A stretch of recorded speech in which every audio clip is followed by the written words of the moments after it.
on some other systems. This is Bill Hartzer, and this is the Digital Marketing Podcast with Bill Hartzer for Thursday, May 5th, 2022. It is Cinco de Mayo, so hopefully you have some tacos and are enjoying a drink this afternoon or this evening. Anyway, so regardless of how you celebrate Cinco de Mayo, happy Cinco de Mayo. So we are, as I mentioned, we are on Facebook Live, and you may also be hearing this as well on any of the podcasts that you on iHeartRadio, Apple Podcasts, Amazon Podcasts, etc. But again, if you want to hear this live or see this live or have questions, feel free to jump on the Facebook Live. I am live on every Thursday afternoon at 1:30 p.m. Mountain Time. I'm currently in Colorado, so we're doing Mountain Time, and it is a bright sunny day today, light winds, and we got snow last night. And luckily, because of the sun and because we're closer to the sun, I did some snow shoveling this morning. And in fact, I'm looking outside right now, and a lot of the snow has actually been melted. So digital marketing this week. So another Google search algorithm update, which is we're getting to the point where those are regular. And there's been talk that there was a Google search algorithm update May 1st, 2022, about 5 days ago. And this is normal. This is normal now activity. We are seeing Google updates regularly. A lot of them are not publicly announced at all, but they are on a regular basis. So we're constantly seeing updates, and that's why as an SEO, you need digital marketer and doing any kind of SEO or organic rankings or so forth. You need to keep up with the updates and keep up with what's going on and so forth to adjust your website if that's needed. So there was a Twitter poll this week by someone named Brody Clark. I'm not familiar or do not know Brody Clark, but basically, he asked a lot of SEO professionals about degrees and university degrees. So it's interesting to note that 67% have said that they have a university degree. That didn't really specify how many years, whether it's associates or in the US, associates would be 2 years, 4-year degree, master's degree or doctorate. Anyway, so 33% said no, they don't have. They're doing SEO, but they do not have a 4-year or a university degree.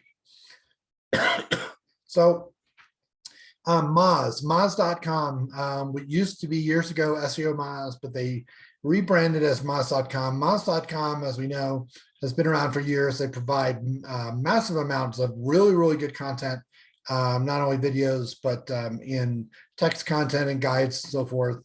And I am actually a Moz approved company for my SEO services. So anyway, so Moz is back actually in Google search results because someone filed a fraudulent DMCA takedown. They basically said that Moz was copying their content, and that basically Google, in an automated fashion, actually took down or removed Moz from the Google search results. Obviously, that can be pretty devastating for a site if your entire site is taken down. So anyways, it was a fraudulent DMCA takedown. Moz is actually back in Google search after about 12 hours, and after someone at Google was notified, and that was taken care of.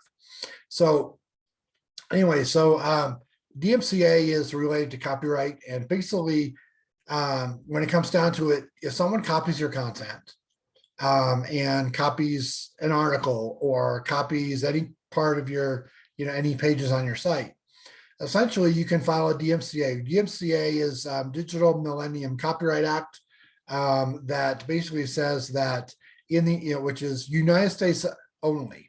So basically, you can file this form essentially.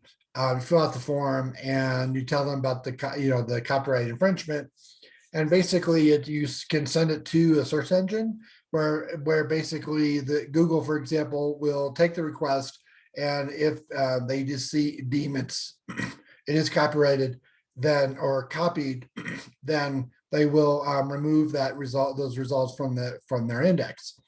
So Bing, the search engine, also, and a lot of other places, other search engines will comply with that.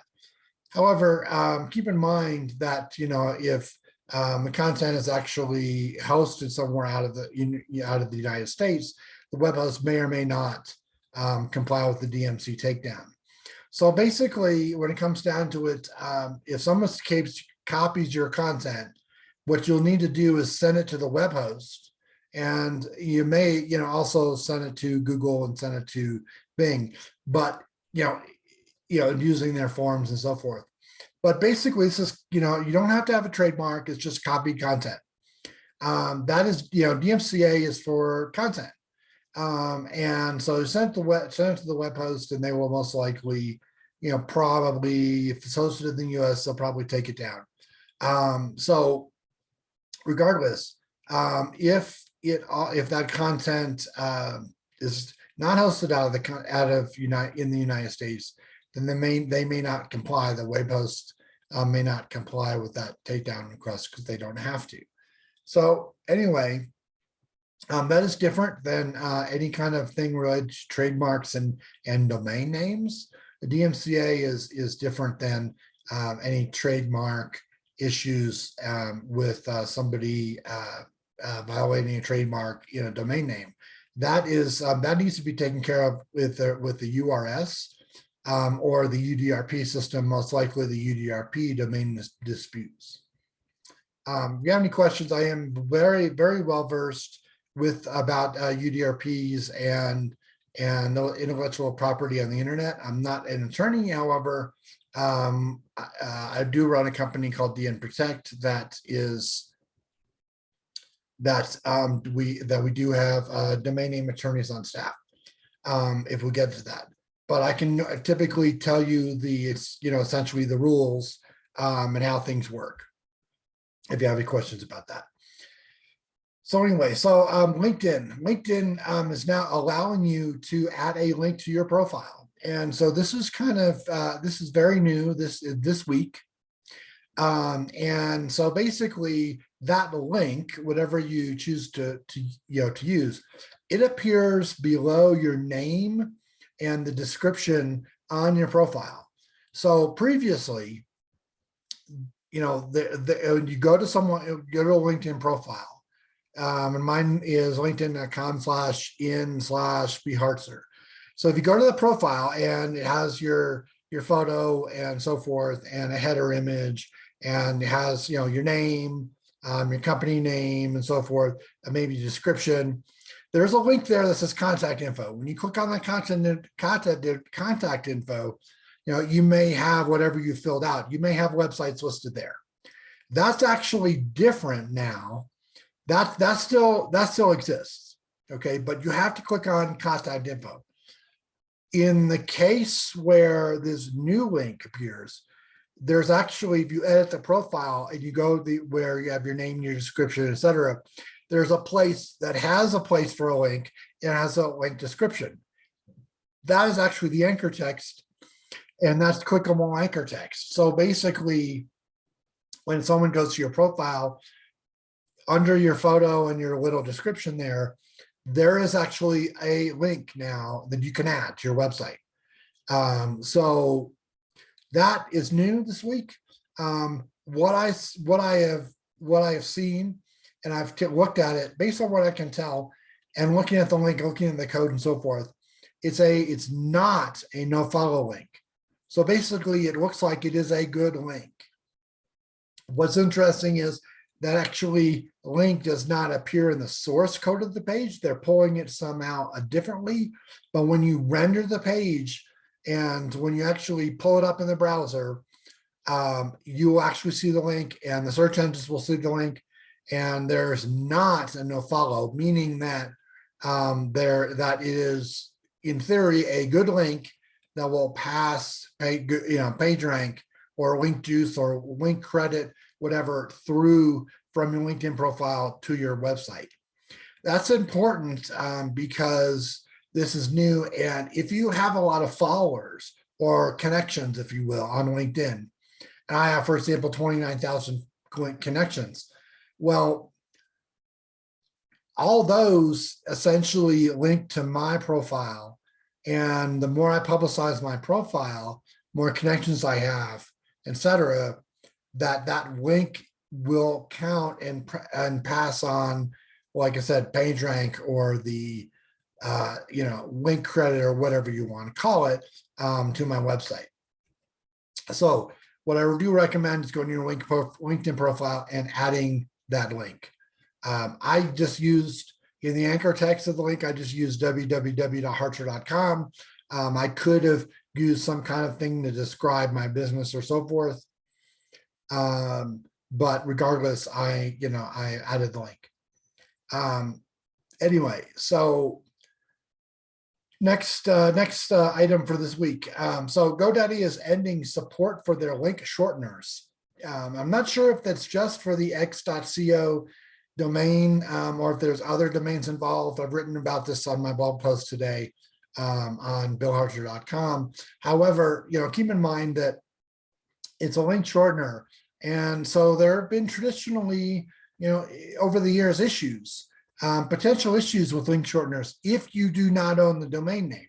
So if you own the domain name and you have, like what they call a domain hack, which is, maybe you have a word or your name that ends in ES or something that, there's like a CCTLD, hartzer.it or, hartz.er, okay, or something similar to that.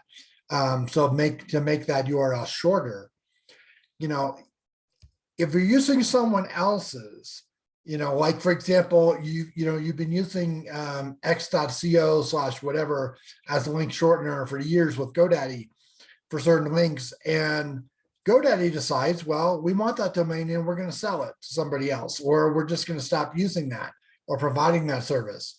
So when that happens, your link that you use in that link shortener is not going to work anymore. I mean, it's just not going to be valid. So the link will go down.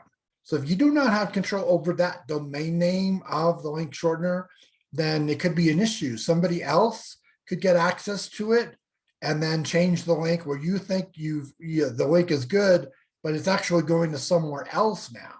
I've seen that happen. I've seen people hack link shorteners basically and direct the links to somewhere else. That can be an issue. So regardless, when you put a full URL into LinkedIn, for example, and you make a post, that link ends up being a shortened link. And same thing with Twitter is t.co/whatever they just automatically make.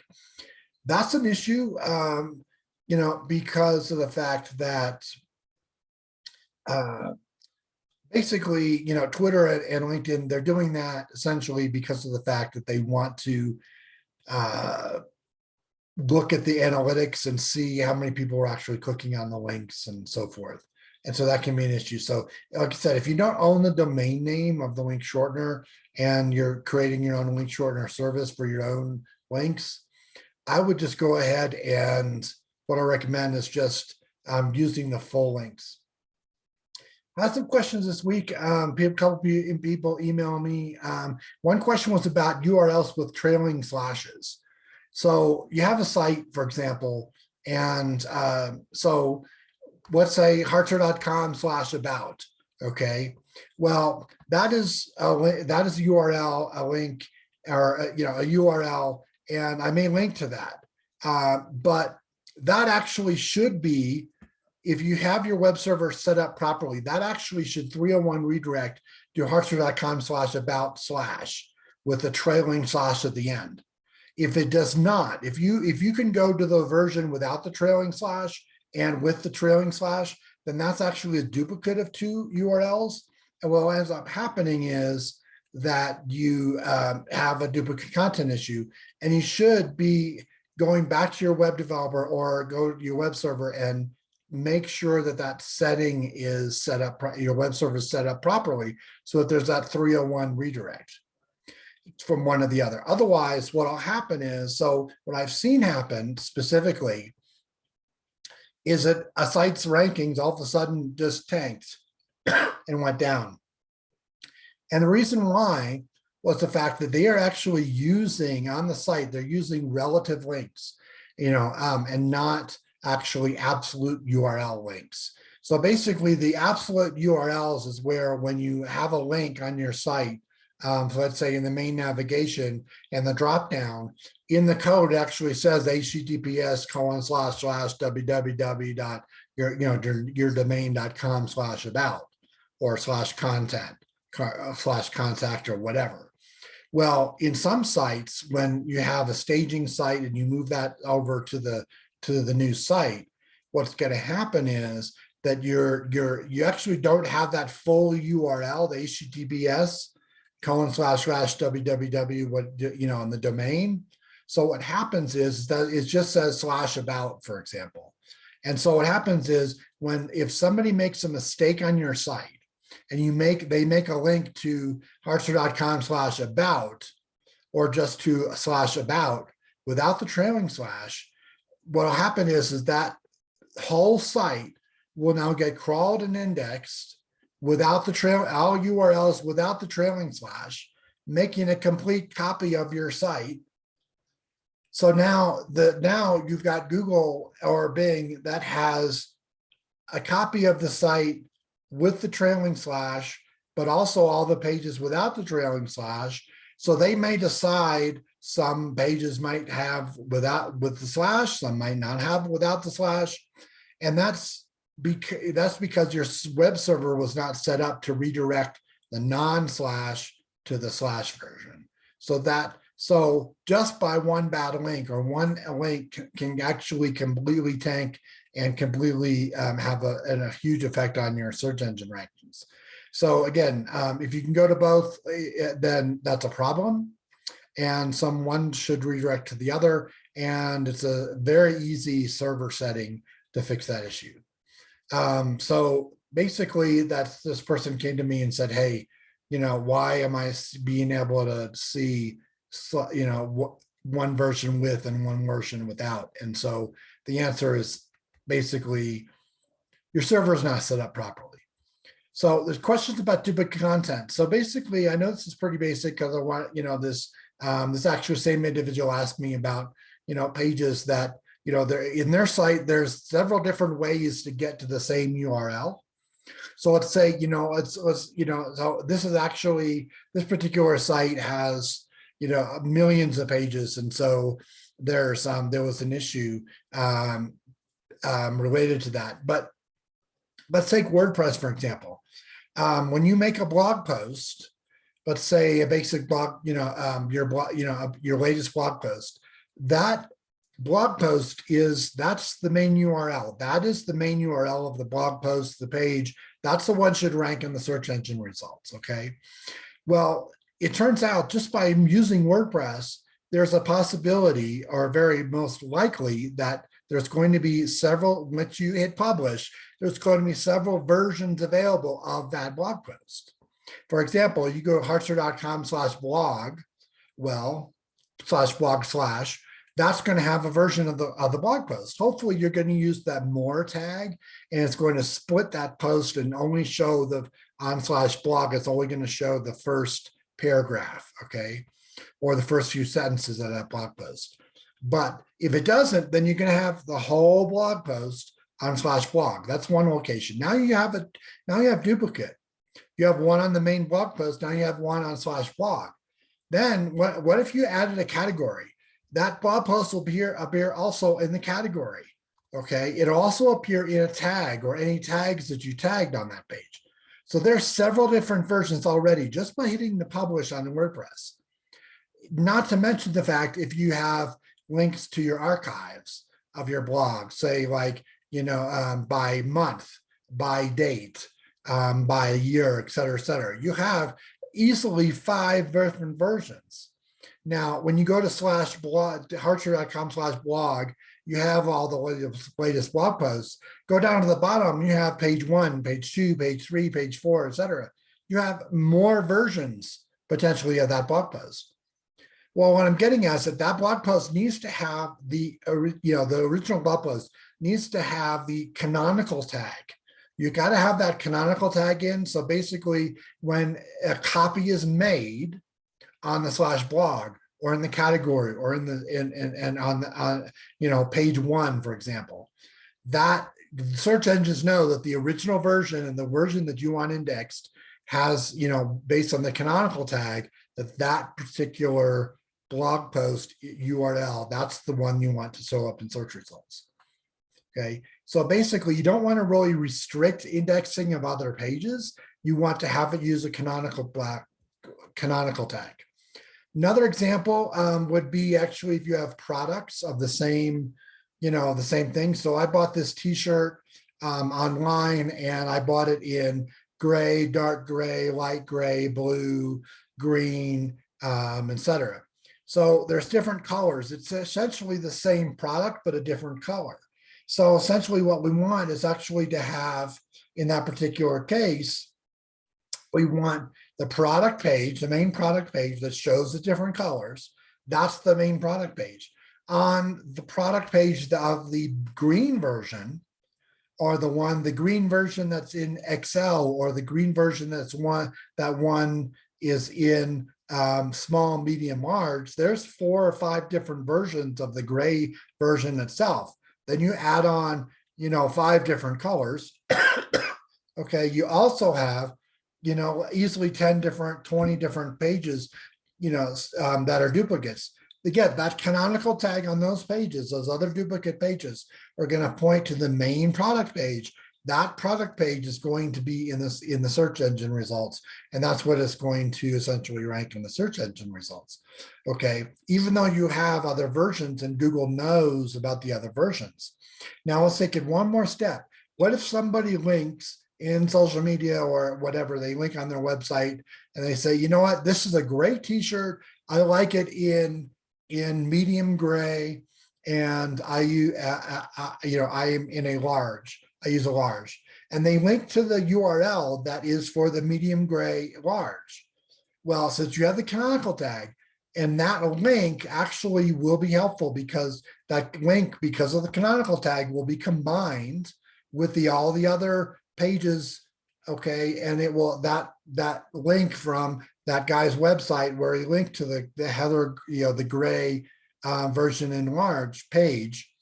That URL, that link will still count because it'll be combined with the actual main page that you're, canonically to, main product page. So the canonical tag combines all that, and just says, hey, Google, we know we have all these duplicates. We want this product page to be the one that you show. So those are the questions for this week.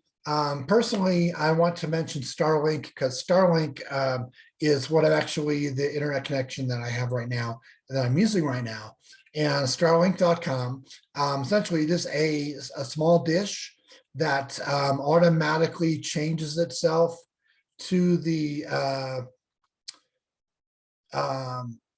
it actually shows all of the, to the side, it points to the satellites and redirects itself, etc. So regardless, so have Starlink, and that is great for us. We're up in the mountains and in Colorado, and to be honest with you, that internet access is not great. But again, we have good internet access now, over 100 meg per second, which is great.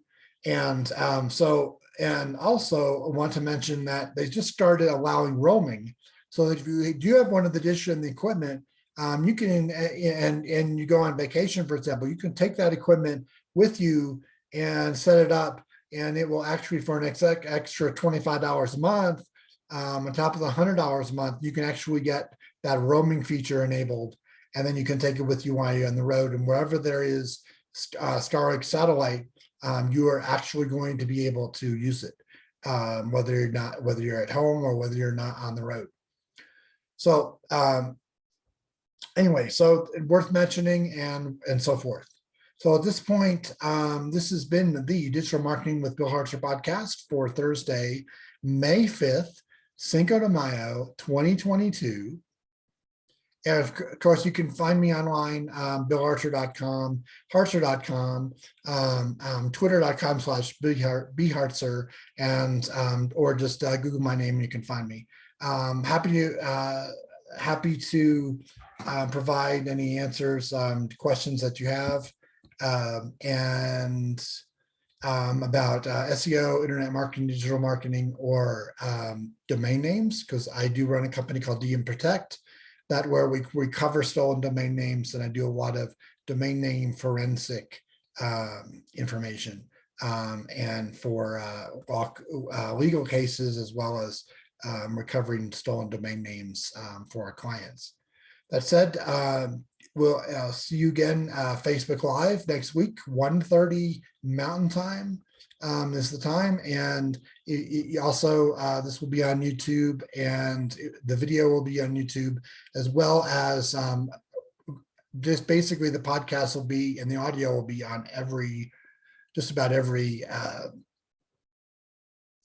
podcast, wherever you get your podcasts, iHeartRadio, to Apple Podcasts, and now on Amazon as well, Amazon Music or Amazon Podcasts.